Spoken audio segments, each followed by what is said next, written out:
As I said with the Hogwarts Legacy 10-hour impression, a game should be judged on its own merits, not because of where a developer is located or what some outside force that's not even connected with the game at all has been doing.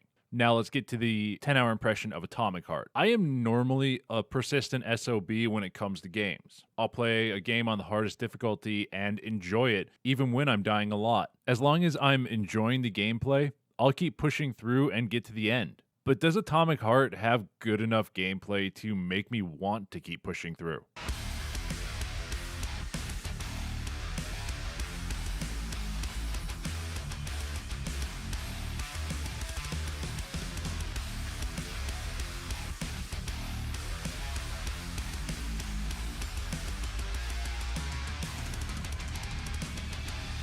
I've put about 10 to 12 hours into Atomic Heart, and I've got a few things to say about it. But first, what is Atomic Heart? Atomic Heart is a first-person shooter set in an alternate timeline 1950s USSR. Basically Russia if you don't know your history, where they have invented robots, monorails, grav rails, flying cities, you know, all the stuff you expect to see from a quintessential 1950s sci-fi setting. But a little after starting the game, everything goes wrong and the robots start killing people. And it's up to you to find out who's behind it and figure out a way to stop them, or at least stop the information getting out about it. At least that's what the story feels like it's supposed to be from the point that I'm at. I haven't gotten super far into the game. I've only just completed the VBNH building, and I'm starting to look for Dr. Filatova. I was initially playing on Armageddon difficulty, but because of the mechanics of the game, I knocked it down to one under that. I don't remember what the name of it is, but we'll get into that later. First, I want to talk about performance. Overall, the performance of the game has been fine. I haven't noticed any major frame drops or anything, but there are some things that have happened that I'm not sure if it's a bug or done on purpose. The first thing is enemies disappearing when they die.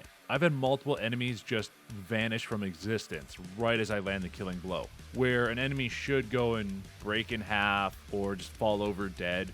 They just poof. I don't know if it's because they didn't drop any loot or if it's just bugging out or what. But when you're in the middle of combat and it happens, it's kind of weird and kind of jarring. And during the time that I've played the game, I've Alt F4'd twice. Once is because the game fully froze in the middle of combat. Like mid-swing into a guy's head.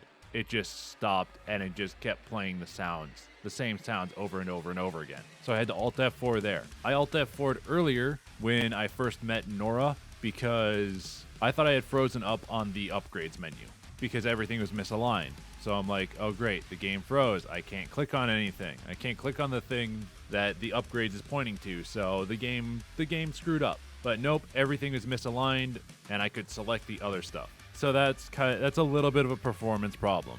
And I think it's just a general problem with how they're doing widescreen because that's normally what I play on. That's why my video looks like this. But yeah, and to kind of follow up that issue, those few issues I've had, is for me a kind of a bigger issue.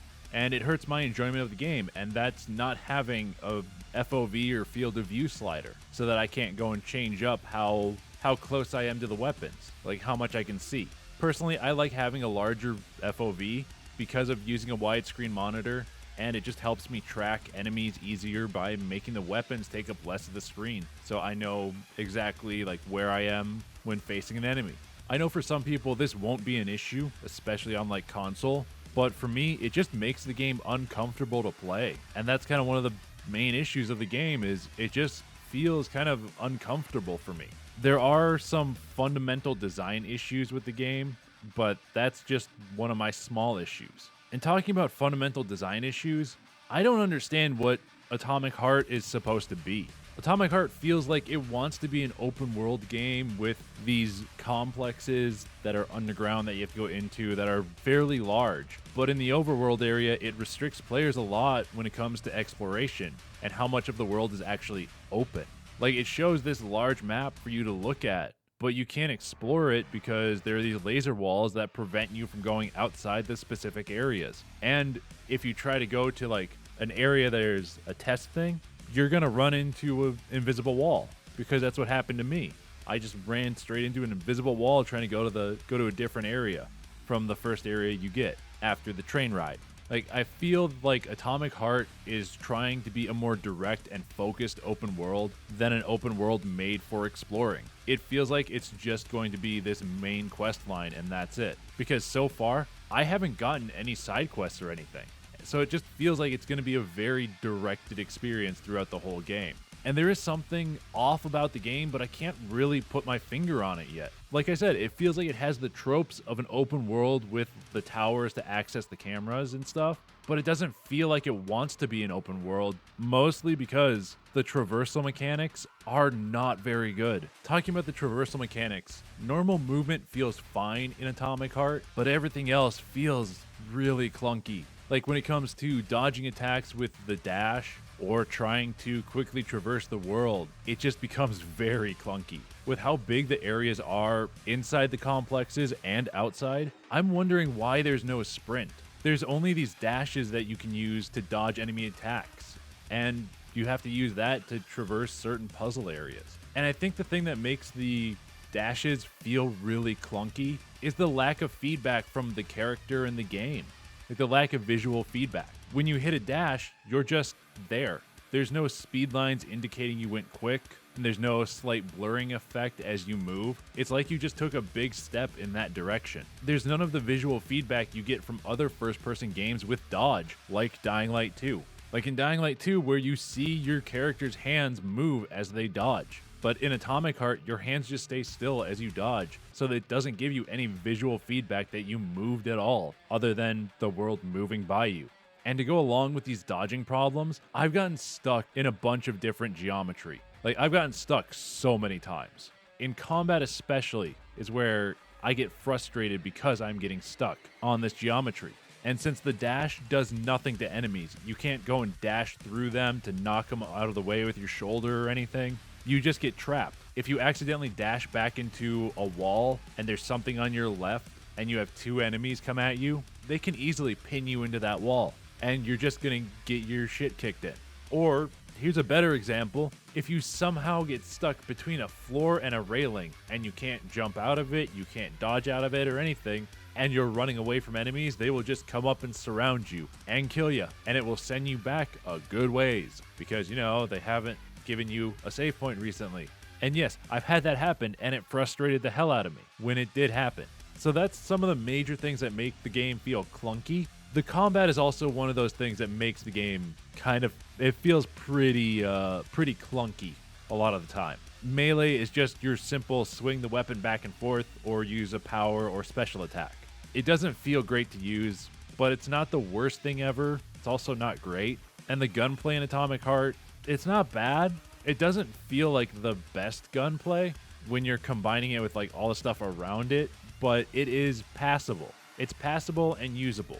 And then when we come to the major feature of combat, which is Atomic Heart's ability systems, it's good. Their ability systems are good, from electrocuting enemies with the shock power to freezing them with the frostbite power, or picking them up in the air and lighting them up with a shotgun, or slamming them down with the lift ability. Yeah, there are times where it does feel kind of clunky, especially if you're playing with like the standard setup on a controller or a mouse and keyboard, because especially with the controller, they put stuff in weird locations. So on controller, your basic ability, shock, is on Y, or triangle. Your second ability is on your left bumper, or L1, and your right ability is put on up on the D-pad. It's pretty weird, right? And for mouse and keyboard, it's a bit simpler, and in the same order, it's put on V, Q, and E. So mouse and keyboard, it's not that bad, but controller is just weird. And I'll be honest, compared to other games that I have played that use abilities like this, like all the BioShock games, and I think, didn't Prey have something like this? I haven't played that in a while, but I know this game is a lot of BioShock type stuff. The abilities in this game feel kind of weak from what I've played so far. Like, I've mostly been using Shock, Frostbite, and Lift, and I've been slowly upgrading my character and also upgrading those. But looking through their upgrade tree, there's nothing in there that makes me go like, "Ooh, I'm going to feel so powerful by the end of this." It's just like, minor upgrades. It's like a little more range. Maybe it'll go and hit a couple more enemies. It doesn't feel like it is like the abilities are gonna end up being really cool and like really interesting by the end of it. And also, aiming abilities has been a bit of a problem for me, especially in the boss fight against Hedge, because I can be looking at a pillar that has the indicator to use my shock ability on it, and it misses by like 3 feet. When I need that pillar to get hit to raise up the thing and block Hedge and do damage to him so I can shoot his vulnerable areas. And there have been a good amount of times throughout that fight where stuff like that has happened, and that's why I had to drop from Armageddon to the second difficulty, because stuff like that has been happening, and it especially happens with shock.